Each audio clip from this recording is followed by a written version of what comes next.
အား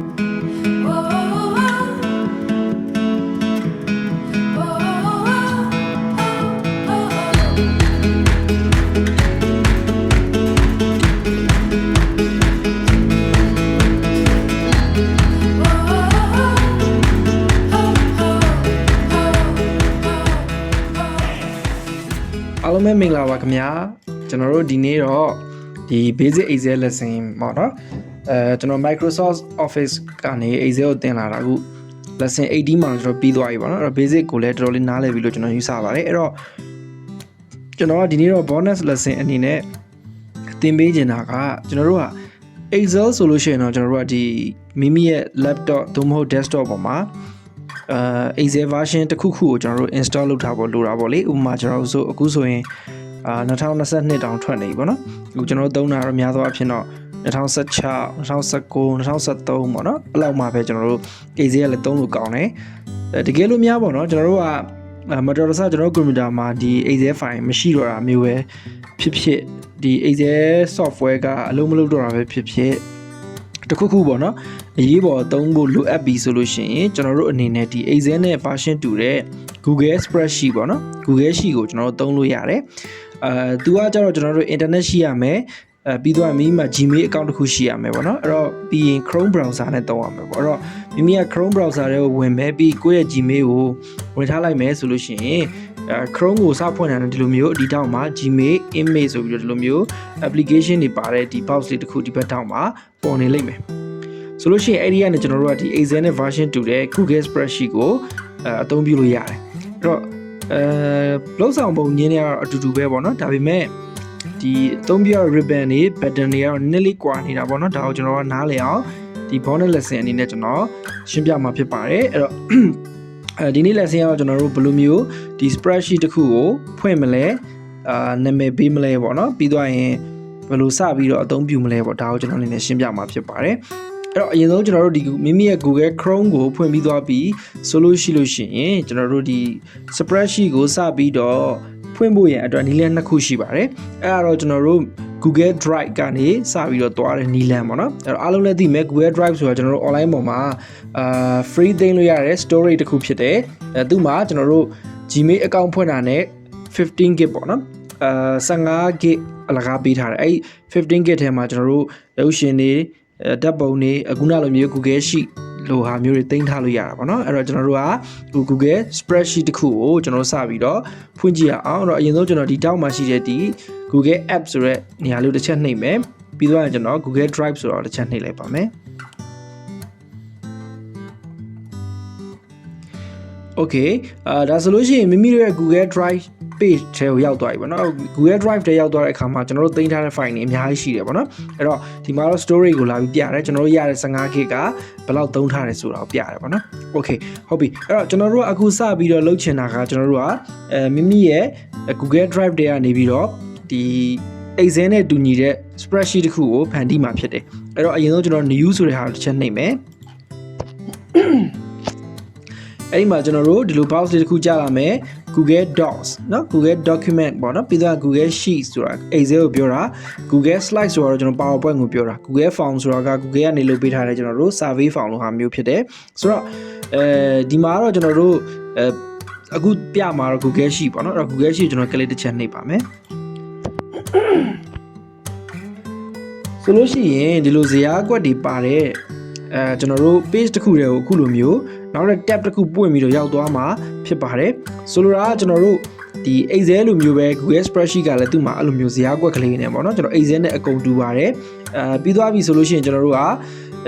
formula တွေပါရေးတဲ့အခါမှာလည်းပုံစံအတူတူပါပဲဆိုတော့ဒါကတော့အခုလောလောဆယ်အသုံးပြုနည်းဆိုတာထက်ဘယ်လိုမျိုးဖွင့်လို့ရလဲဆိုတော့ကျွန်တော်အနေနဲ့ရှင်းပြတာဖြစ်ပါတယ်အဲ့တော့ဒါကတော့အခုကျွန်တော်တို့ဒီ Google Drive ကနေဖွင့်လိုက်တာပေါ့နော် Google Drive နဲ့ဖွင့်လိုက်လို့ရှိရင်ဒီပေါ်မှာ untitled spreadsheet ဆိုပြီးတော့ပြောနေလိမ့်မယ်အဲ့ဒီ untitled spreadsheet ဆိုတာဘာကိုပြောရလဲဆိုရင်လောလောဆယ်ကျွန်တော်တို့မှာဘာမှကျွန်တော်တို့နာမည်မပေးရသေးတဲ့အတွက်သူ untitled spreadsheet ဖြစ်နေတာပေါ့နော်အဲ့တော့အဲ့ပေါ်မှာကျွန်တော်တို့ကမိမိရဲ့ဒီ Excel file ပေါ့နော် Google Sheet ပေါ့နော်အတူတူပဲနော်သူ့ရဲ့ file ကိုနာမည်တစ်ခုပေးမယ်ဆိုရင်အဲ့ဒီ untitled spreadsheet ပေါ်မှာ click တစ်ချက်နှိပ်ပြီးသွားပြီဆိုကျွန်တော်တို့ကြိုက်တဲ့နာမည်ပေးပေါ့နော်အဲ့တော့ကျွန်တော်တို့ my first ရှိပေါ့နော်အဲ့လိုပေးလိုက်မယ်ပြီးတော့ရင်ကျွန်တော်တို့ဒီတိုက်လွတ်နေတဲ့နေရာမှာ click တစ်ချက်နှိပ်လိုက်လို့ရှိရင် auto သူကနာမည်ပေးပြီးသားဖြစ်သွားတယ်အဲ့တော့ Google Sheet နဲ့ Excel မှာမတူညီတဲ့နောက်ထပ်တစ်ချက်က Google Sheet ကကြတော့သူ online base ဖြစ်တယ် online 2ဖြစ်တဲ့အတွက်သူက internet ကောင်းနေဖို့လိုတယ်internet ရှိနေဖို့လိုတယ်ပေါ့နော်အရင်မကောင်းတော့ internet ရှိနေဖို့လိုတယ်ပြီးတော့ရင်သူကကျွန်တော်တို့ရဲ့ဒီ data တွေကို automatic second နဲ့အမျှသူက save လုပ်ပေးမှာအဲ့တော့မတော်တဆကွန်ပျူတာပြတ်သွားတာပဲဖြစ်ဖြစ်လက်ရှိမီပြတ်တောက်သွားတာပဲဖြစ်ဖြစ်ကျွန်တော်တို့ file ကပြတ်သွားမှာမဟုတ်ဘူးမိမိရဲ့ဖုန်းထဲကနေပဲဖြစ်ဖြစ်ပေါ့နော်ပြန်ပြီးတော့ Google Drive ကိုဖွင့်ပြီးတော့ပြန်ပြီးတော့ယူလို့ရတယ်ကြည့်လို့ရတယ်ဒါတော့သူ့ရဲ့အားသာချက်ပေါ့လေနော်အားသာချက်အားနည်းချက်လေးတော့ရှိနေတာပေါ့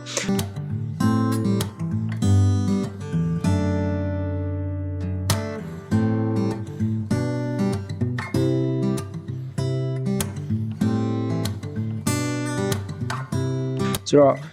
့ဟုတ်ပြီအဲ့တော့ဒါကတော့ကျွန်တော်တို့တနည်းဖွင့်တာဖြစ်တယ်เนาะโอเคပြီးတော့ကျွန်တော်တို့ဒါကိုဘာမှမနှိပ်ဖဲနဲ့လည်းပြန်ပိတ်လိုက်လို့ရတယ်ဒါပေမဲ့ sheet တစ်ခုတော့သူက Google Drive ထဲမှာဖန်တီးပြီးသားဖြစ်သွားပြီပေါ့နော်โอเคဟုတ်ပြီเนาะအဲ့တော့နောက်ထပ်တနည်း Google Sheet ကိုကျွန်တော်တို့တန်းပြီးတော့ဖွင့်လို့ရတဲ့နည်းလမ်းကတော့ခုနကကျွန်တော်တို့ Google လို့ရိုက်လိုက်တဲ့ Chrome ကိုဖွင့်လိုက်တဲ့အခါမှာကျွန်တော်တို့ဒီ Google app ထဲမှာပဲ Sheet ဆိုတဲ့ app လည်းရှိတယ်အဲ့တော့သူ့ကိုနှိပ်ပြီးတော့လည်းကျွန်တော်တို့ direct ဖွင့်လို့ရပါတယ်အဲ့တော့ Sheet ကိုကျွန်တော်တစ်ချက်နှိပ်ကြည့်အောင်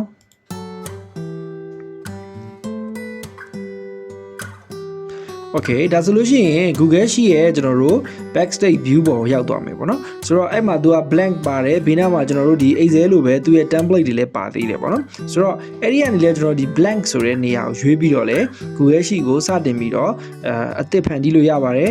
်သတိထားမိလားမသိဘူးเนาะခုနကကျွန်တော်တို့လုပ်လိုက်တဲ့ my first sheet ဆိုတာဒီမှာပေါ်နေပြီအဲ့တော့ခုန sheet ကိုကျွန်တော်ပြန်ဖွင့်နေတယ်ဆိုရင်ဒီမှာကျွန်တော်တို့ click တစ်ချက်နှိပ်ပြီးတော့ဖွင့်လိုက်လို့လည်းရတယ်เนาะတကယ်လို့အသစ်ဖွင့်နေတယ်ဆိုတော့ကျွန်တော်ဒီမှာ blank ကိုကျွန်တော်နှိပ်ရမှာဖြစ်ပါတယ်โอเคနောက်တစ်ခုကကြောက်ကျွန်တော်တို့တကယ်လို့များ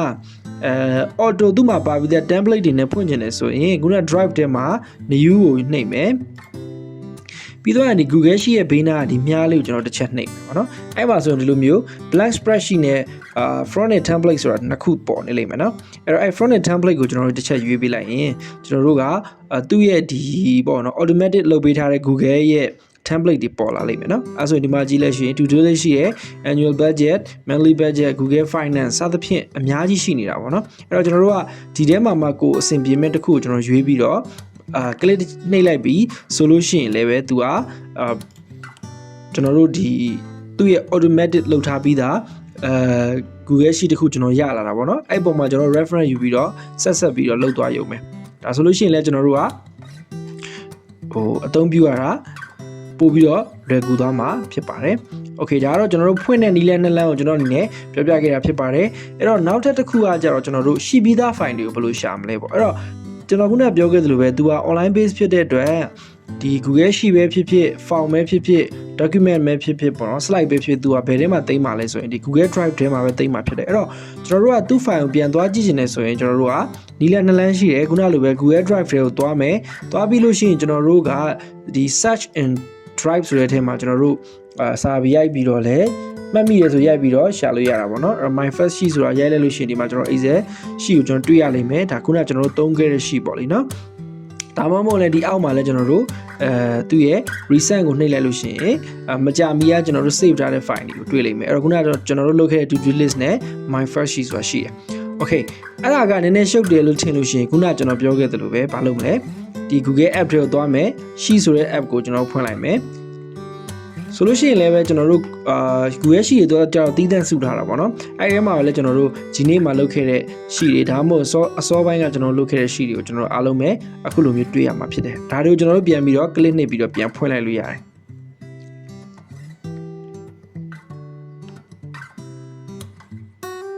်ရမယ်နော်ဆိုတော့ခုနကကျွန်တော်တို့အသုံးပြုခဲ့တဲ့ဒီ my first sheet ဆိုတဲ့ဟာကဒီမှာပြန်ပြီးတော့ပွင့်သွားပြီဆိုတော့ကျွန်တော်တို့ data တွေကို entry လုပ်တာပဲဖြစ်ဖြစ်တစ်ခုပေါ့နော်ကျွန်တော်လုပ်တာစတင်ပြီးတော့လုပ်လို့ရပြီပေါ့လေ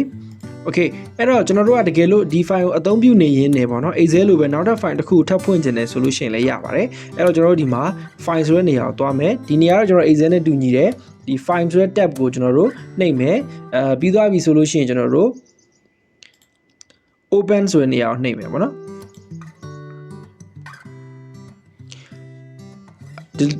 ဒါဆိုလို့ရှိရင်ဒီလိုမျိုး open a file ဆိုပြီးတော့နောက်ထပ်ကျွန်တော်တို့တစ်ခုထပ်ပြီးတော့တက်လာတာကိုတွေ့ရလိမ့်မယ်အဲ့မှာမှကျွန်တော်ဒီမှာစာရိုက်ပြီးရှာလို့ရတယ်ဒါမှမဟုတ်လည်းခုနကျွန်တော်တို့ recent မကြာခင်ကကျွန်တော်အသုံးပြုထားတဲ့ file တွေကိုရှာလို့ရဒါမှမဟုတ် upload ဆိုတာလည်းပါသေးတယ် upload ဆိုတာကတော့ကျွန်တော်တို့ကဘာလုပ်ကြလဲဆိုရင်ကျွန်တော်နောက်သင်ခန်းစာမှာ session ပြမယ်ဒီကလို့မိမိမှာရှိနေတဲ့ Excel file ပေါ့နော် Microsoft နဲ့လုပ်ထားတဲ့ Excel file ကို Google Sheet ပေါ်တင်ပြီးတော့သုံးတာပေါ့နော်ဒါမျိုးလည်းရတာဖြစ်တယ်အဲ့တော့ကျွန်တော်တို့ recent ကိုရွေးပြီးရင်ခုန to-do list ကိုဖွင့်နေတယ်ဆိုရင် to-do list ကိုနှိပ်ပြီးကျွန်တော်တို့ open ကိုနှိပ်လိုက်လို့ရှိရင်လည်းနောက်ထပ် file တစ်ခုအနေနဲ့ထပ်ပြီးတော့ပွင့်သွားတာကိုတွေ့ရမှာဖြစ်ပါတယ်